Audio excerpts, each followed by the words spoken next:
नमस्कार, आप देख रहे हैं देवभूमि दिन भर। मैं हूं आपके साथ कीर्ति बिंदल। खुल गए हैं बद्रीनाथ धाम की कपाट और सुबह 7:10 पर कपाट खुले हैं। रावल ने नृसिंह मंदिर में पूजा कराई अर्चना और बद्री विशाल के जयकारों से गुंजायमान हुआ जोशीमठ। चार धाम यात्रा 2023 के लिए आज भगवान बद्रीनाथ धाम के कपाट खोले गए हैं। भगवान बद्रीनाथ धाम के कपाट सुबह 7:10 पर पूरे विधि विधान के साथ खोला गया।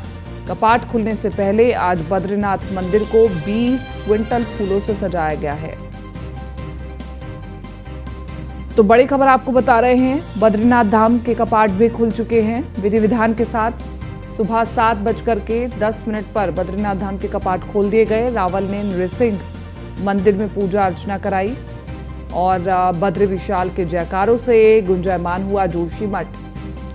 तो जोशीमठ के लोग संभवतः भगवान बद्री विशाल से ये पूजा अर्चना करेंगे कि जल्द से जल्द जोशीमठ के हालातों को ठीक कर दीजिए।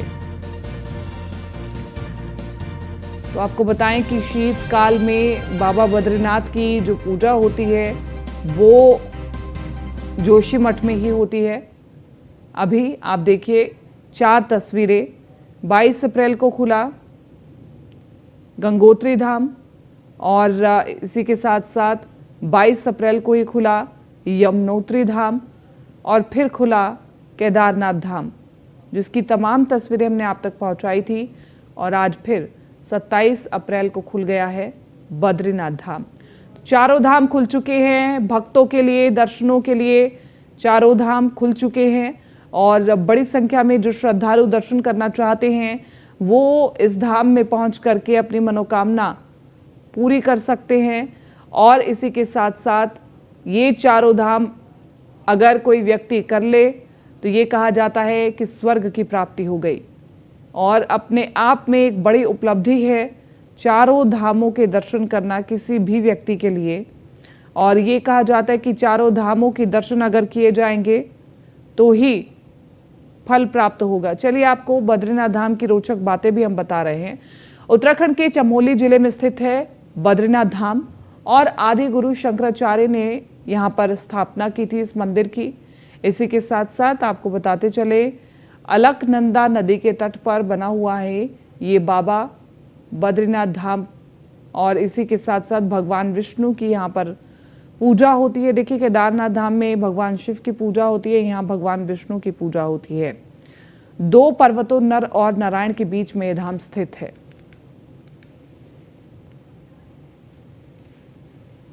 चलिए आगे बढ़ रहे हैं। उत्तराखंड के कैबिनेट मंत्री चंदन राम दास की अचानक तबीयत बिगड़ने पर उन्हें बागेश्वर जिला अस्पताल में भर्ती कराया गया, जहां उनका निधन हो गया। चंदन राम दास का गुरुवार को बागेश्वर में अंतिम संस्कार होगा। मुख्यमंत्री पुष्कर सिंह धामी समेत कैबिनेट के कई मंत्री अंतिम संस्कार में शामिल होंगे और वहीं मुख्यमंत्री पुष्कर सिंह धामी समेत अन्य मंत्रियों ने चंदन राम दास के आकस्मिक निधन पर गहरा दुख जताया है। और मुख्यमंत्री ने कहा है कि मंत्रिमंडल में हमारे वरिष्ठ साथी चंदन राम दास का निधन पूरे प्रदेश के लिए अपूर्णीय क्षति है। उन्होंने समाज में गरीबों, शोषितों, पिछड़ों के लिए और आम आदमी की भलाई के लिए काम किया।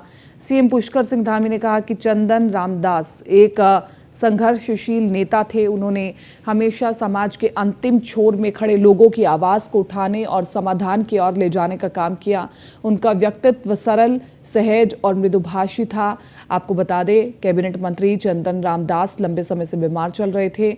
कुछ दिनों पहले ही उनका दिल्ली में इलाज चल रहा था, लेकिन उन्हें सांस लेने में काफ़ी तकलीफ हो रही थी। हालांकि इन दिनों कैबिनेट मंत्री चंदन राम दास बागेश्वर दौरे पर थे, जहां अचानक तबीयत बिगड़ने पर उन्हें जिला अस्पताल में भर्ती कराया गया। हालांकि उन्हें आईसीयू वार्ड में रखा गया, लेकिन अस्पताल में इलाज के दौरान ही कैबिनेट मंत्री चंदन राम दास ने दम तोड़ दिया। चंदन राम दास के निधन पर राज्य सरकार ने प्रदेश में 3 दिन का राजकीय शोक घोषित किया है।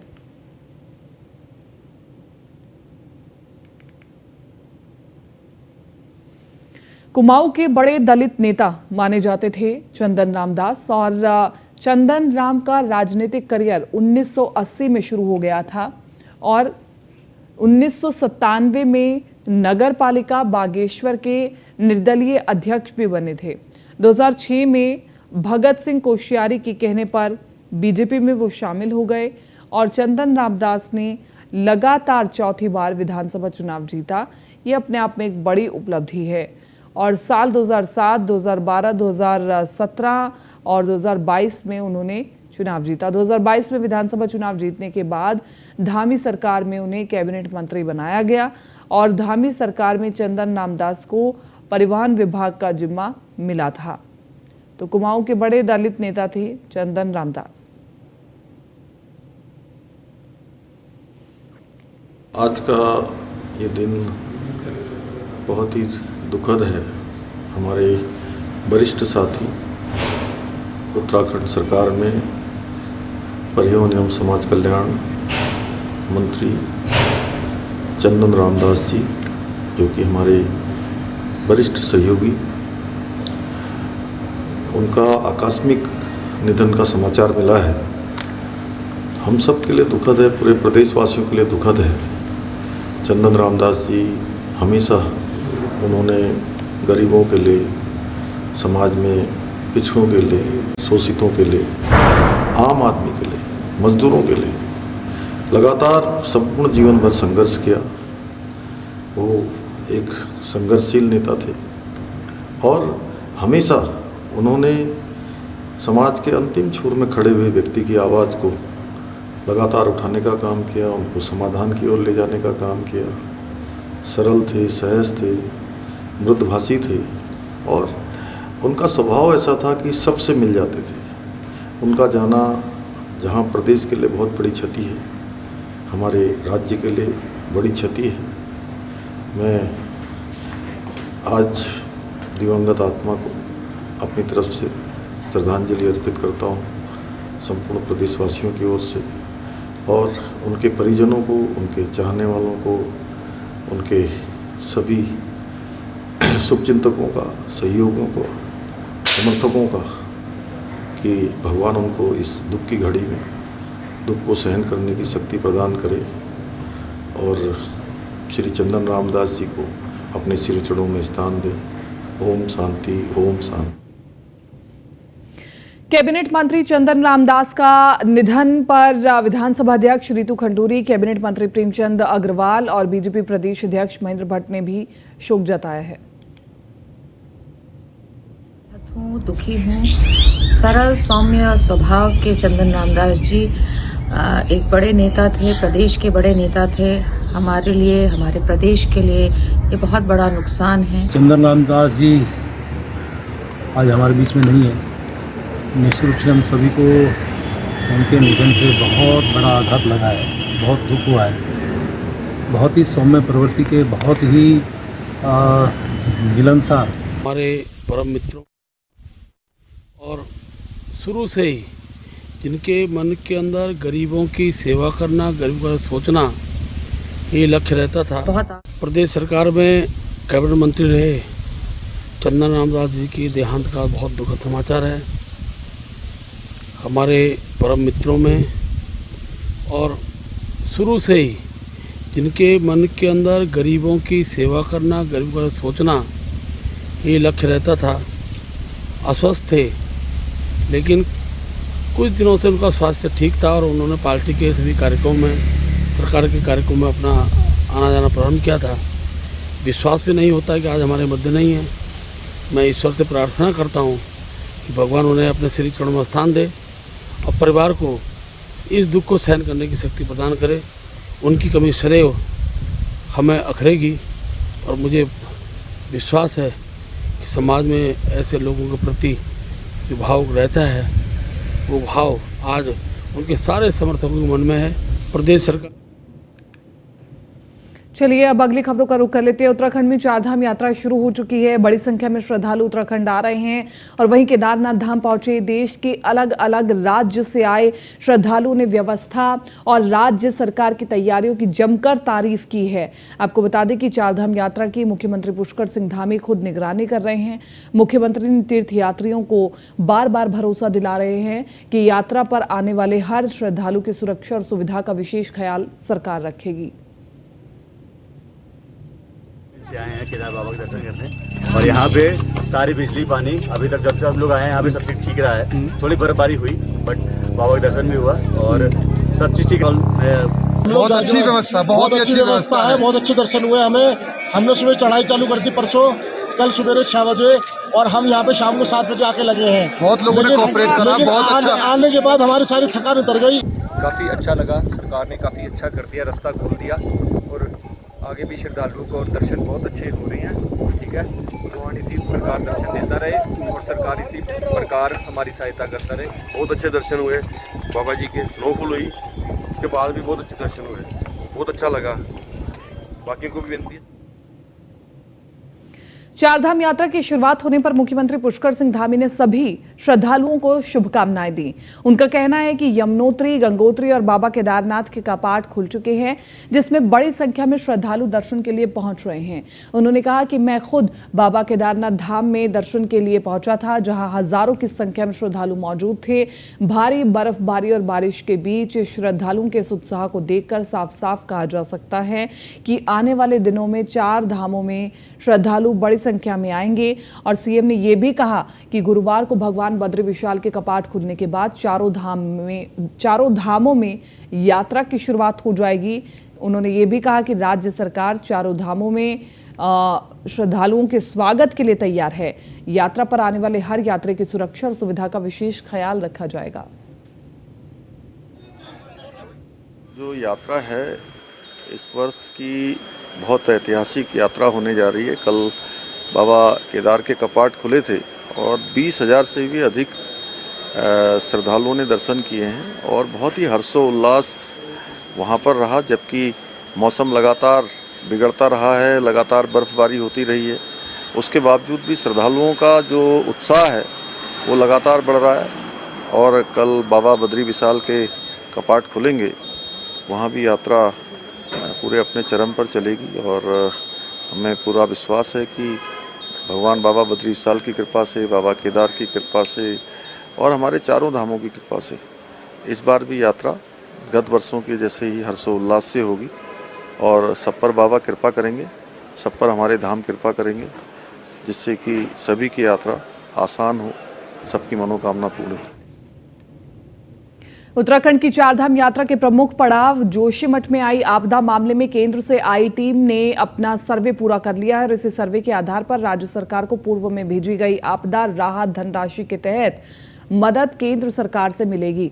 सचिव आपदा प्रबंधन रंजीत सिन्हा ने बताया कि गुरुवार से बद्रीनाथ की यात्रा शुरू हो रही है और यात्रा के प्रमुख पड़ावों पर जोशीमठ में अब चिंताजनक स्थिति नहीं है। प्रशासन ने प्रभावित लोगों के सामने दोनों विकल्प रखे हैं, जिसमें प्री फैब्रिकेट मकान और मुआवजा दोनों ही शामिल है। साथ ही यात्रा में आपात स्थिति के मद्देनजर भी एक टीम का गठन किया गया है जो इस पूरे हालात पर नजर रखेगी। डिजास्टर नीड असेसमेंट होती है जो भारत सरकार ने सजेस्ट किया था, तो एनडीए में भारत सरकार की टीम वहाँ पे आई है और पीडीए ने कर रही है। डिफरेंट एजेंसियों के लोग थे उस टीम में और उस टीम में हमारे उत्तराखंड से हमारे यूएसडीए के भी लोग थे और ये एक जॉइंट असेसमेंट की गई है और उसके बाद भारत सरकार पे इस संबंध में बैठक होगी। उसके बाद जो भी निष्कर्ष निकलेगा उसके अनुसार कार्रवाई होगी और जो आर्थिक पैकेज उसी के आधार पर निर्धारित होना उसके अनुसार कार्रवाई होगी।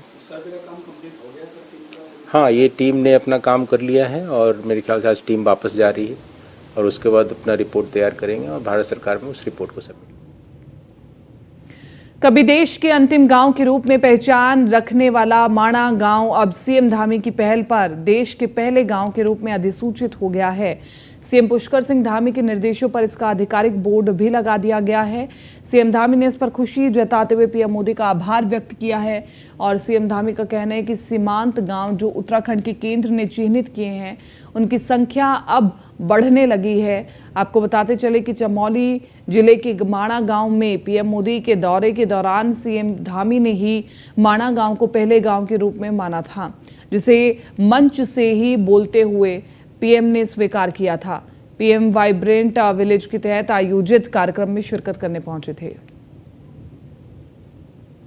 मैं आदरणीय प्रधानमंत्री नरेंद्र मोदी जी का धन्यवाद करना चाहता हूं कि उन्होंने अपने पिछले वर्ष के माणा प्रवास में जब वो माणा आए थे तो उन्होंने उस समय कहा था कि माणा जैसे जितने भी गांव हमारे सीमांत के गांव हैं जो भारत के अंतिम गांव के रूप में जिनको कहा जाता था पहले, अब उन सभी को भारत के प्रथम गांव के रूप में जाना जाएगा।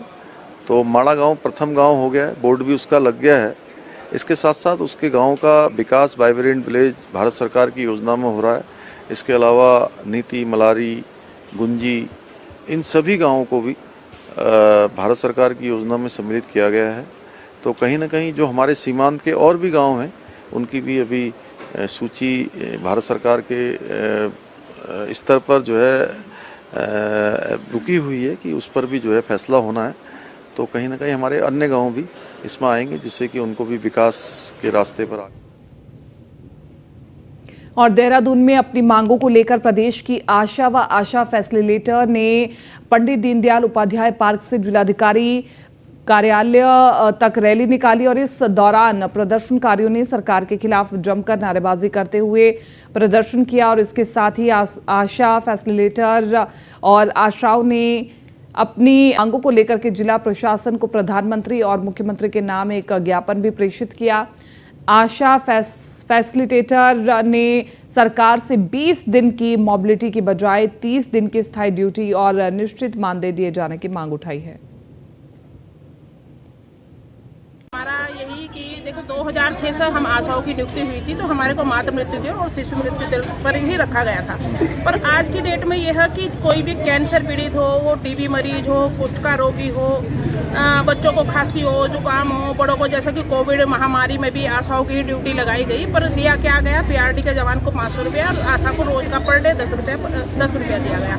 तो यही है कि जब हमारे को मातृ मृत्यु दर और शिशु मृत्यु दर पर रखा गया था तो आशाओं का फिर उसी तरह से हमारा प्रति माह मानदेय किया जाए और मानदेय में हमारा 18,000।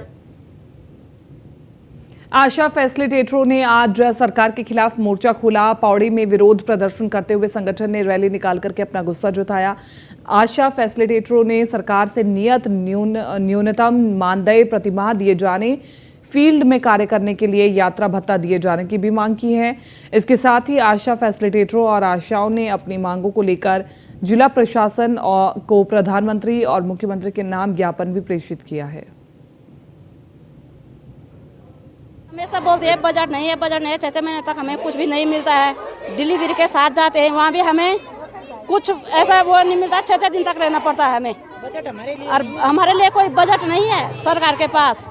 और जैसे हम दूर क्षेत्र से आते हैं, अल्ट्रासाउंड के लिए भी हमें बहुत ही दिक्कत हो रखी है कि हम इतना कार्य करने के बाद भी हमें केवल 20 दिन का ही वेतन दिया जाता है। 20 दिन का केवल दिया जाता है, मोबिलिटी दी जाती है। और हम ये चाहते हैं कि वो 20 दिन की मोबिलिटी हटा के पूरी 30 दिन का हमें पूरा कार्य दिया जाए और एक उसमें रखा जाए। हमारी एक मुश्त राशि हो, प्रोत्साहन राशि से हटाकर। जैसे सर हम जब लगे थे तो हमने सोचा था कि चाचा और बच्चा की ड्यूटी करनी है, लेकिन सर बहुत काम है। सारे विभाग वाले हमको काम देते हैं तो इस मतलब काम को देखते हुए जो हमारी राशि है वो बिल्कुल सही नहीं है। तो हमारे पिथौरागढ़ के धारचूला से बड़ी खबर है। तवाघाट लीपुलेख राजमार्ग पर पहाड़ी दर की गर्भाधार में पहाड़ी दरकने से नेशनल हाईवे बंद हो गया है। एनएच बंद होने से स्थानीय लोगों की मुश्किलें बढ़ गई हैं। सेना और अर्धसैनिक बलों के जवानों को भी परेशानी हो रही है।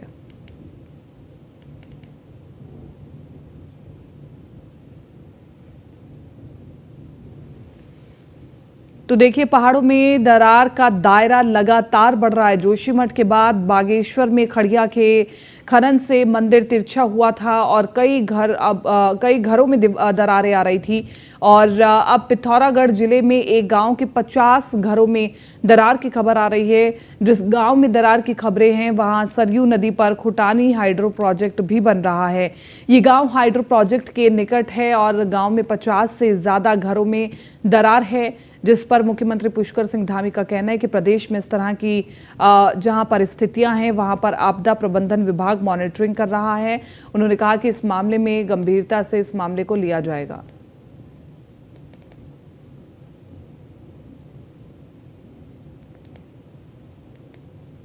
नहीं, उसको आपदा प्रबंधन विभाग देख रहा है, उसका ठीक से आकलन कर रहा है कि आखिर ये घटना किस कारण से हुई है। सर, माड़ा पहला गाँव लग गया, आपने प्रयास किया था, उससे की शुरुआत हुई है, इसे कैसे देखते हो? सीमांत गांव की शुरू में भारत सरकार के केंद्रीय गृह मंत्रालय ने और भी गाँव के नाम मांगे। नहीं, उसको आपदा मुख्यमंत्री पुष्कर सिंह धामी ने हरीश रावत द्वारा लिखी जा रही किताब पर भी कटाक्ष किया है। आपको बता दें कि पूर्व मुख्यमंत्री हरीश रावत उत्तराखंडियत पर एक किताब लिख रहे हैं, जिसका विमोचन हरिद्वार में बड़े स्तर पर होने जा रहा है। और इस पर मुख्यमंत्री का कहना है कि हरीश रावत उत्तराखंड के बड़े नेता हैं और वो इस तरह के प्रोग्राम करते रहते हैं, लेकिन हाल ही में हुए विधानसभा चुनाव में हरीश रावत की उत्तराखंडियत देखी है, इससे कोई फर्क नहीं पड़ेगा। बहुत वरिष्ठ नेता हैं और वो समय समय पर इस प्रकार के कार्यक्रम करते ही रहते हैं, जब उनको लगता है कि भाई कभी संतों के बीच में, अन्य लोगों के बीच में। तो उत्तराखंडियत तो पिछले चुनाव में लोगों ने, उत्तराखंड के लोगों ने उसका कहीं ना कहीं एक तरह से मैं कहूँ कि जवाब दिया ही था। सिक्स सिग्मा पॉलिटेक्निक कॉलेज में रोजगार मेले का शुभारंभ रुद्रपुर के विधायक शिवा अरोड़ा ने किया। इस मेले में अलग अलग इंस्टीट्यूट के 150 से अधिक छात्र छात्राओं ने हिस्सा लिया, जिसमें से 75 छात्र छात्राओं का चयन किया गया। ये इंजीनियरिंग और फार्मेसी कॉलेज है, उत्तराखंड का निजी क्षेत्र का जो सबसे अच्छे कॉलेजेस है उसमें आज सिक्स सिग्मा के द्वारा एक पूल कैंपस का आयोजन किया जा रहा है, जिसमें एक वर्ल्ड की रिनाउंड कंपनी ACP है, उसके द्वारा पूल कैंपस किया जा रहा है, जिसका बेसिक पैकेज 3 लाख से लेकर 6.5 लाख तक ये उसकी संभावना है कि पैकेज जो भी यहाँ सेलेक्ट होंगे उन्हें मिलेगा। और आज उनका पहले रिटन टेस्ट होगा, फिर ग्रुप डिस्कशन होगा। ये ग्रुप ऑफ कंपनीज है जो कि पिछले 30 साल से DRA और PV के सेक्टर में वर्क कर रही है, जहां पर उनके मोर देन 400 क्लाइंट्स हैं जिनके लिए ये हायरिंग हम कर रहे हैं। सो बेसिकली जो अभी हमारे पास सिक्स सिग्मा स्टूडेंट्स के लिए जो वैकेंसीज है वो है ड्रग रेगुलेटरी अफेयर्स में, फार्माकोविजिलेंस में, QA QC and production department में। सो बेसिकली उसके लिए यहाँ पर हम हायरिंग करने आए हैं, जहाँ पर ऑलमोस्ट लाइक पूल कैंपस है, काफ़ी बच्चे आए हुए हैं, ऑलमोस्ट लाइक 150 बच्चे स्ट्रेंथ है और काफ़ी अच्छा रिस्पॉन्स है बच्चों का। और यहाँ पर आई होप कि हम ज़्यादा से ज़्यादा बच्चों को यहाँ पर ले जा सकें। फिलहाल इस बुलेटिन में मेरे साथ इतना ही। दीजिए इजाजत, नमस्कार।